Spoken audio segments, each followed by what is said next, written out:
Verdens største e-sport-event afholdes i disse dage i New York.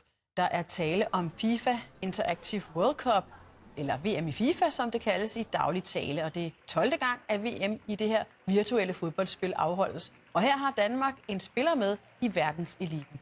Den 19-årige August Rosenmeier er en af favoritterne til VM-titlen i New York. Rosenmeier vandt turneringen for 2 år siden under det rigtige VM i fodbold, mens han sidste år tog bronzemedaljen. Og nu skal vi tale lidt mere om det her. Jeg har fået besøg i studiet. Velkommen til dig, Jens Christian Ringdal, formand for e-sport her i Danmark. Hvor vigtig er hr. Rosenmeier for dansk e-sport?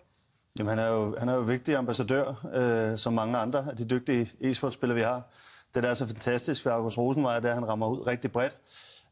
Han er veltalende, og så er han utroligt dygtig til sit spil, og forstår at arbejde med sine sponsorer og med sine fans på en helt unik måde. Og så kan han jo skabe resultater.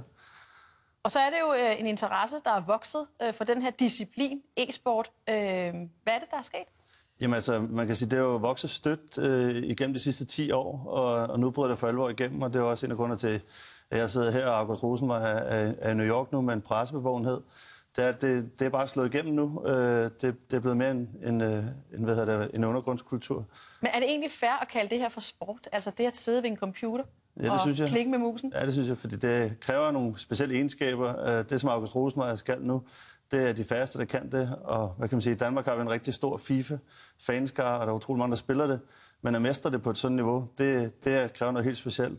Og der er det sport som så meget andet. Hvor nørdet er det her, hvis du skal sige det?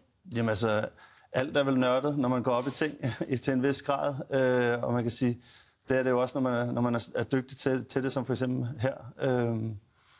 Jeg ved ikke, hvad altså nørd er. Det kan også nørd, hvis man spiller fodbold eller noget af den dur.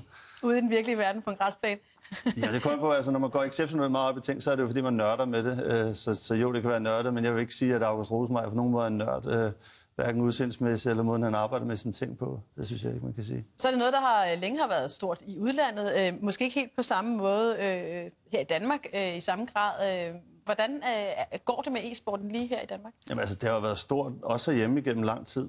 Men man kan sige, at det, der er sket inden for de sidste 5 år, der er nogle andre spil, der er begyndt at slå igennem. Blandt andet FIFA også et af dem, der er slået rigtig igennem og kæmpe stort. Men der er også spil som Counter-Strike, League of Legends. Det er bare noget ud bredt, og de firmaer, der udvikler spillene, arbejder også med dem på en speciel måde. Medierne har fået fat i det, så på den måde vokser det og er blevet stort. Og så er der utrolig mange penge i det også i dag, modsat hvad der har været tidligere. Og hvor afgørende er det element? Vi ved, at Red Bull hjælper Rosenmeier, altså sponsoraftalerne. Hvor store er de? Hvor voldsomt er det økonomisk? Altså nu kender jeg ikke specifikt til, hvilke aftaler der ligger der, men bare det, at et brand som Red Bull har lyst til at arbejde med en person som August Rosenmeier, vidner også lidt om, hvad det er for nogle kvaliteter, han har og hvad han kan. Han er et ansigt, de gerne vil relatere deres produkt sammen med, og det synes jeg er positivt, både for Red Bull og for FIFA og for e-sport.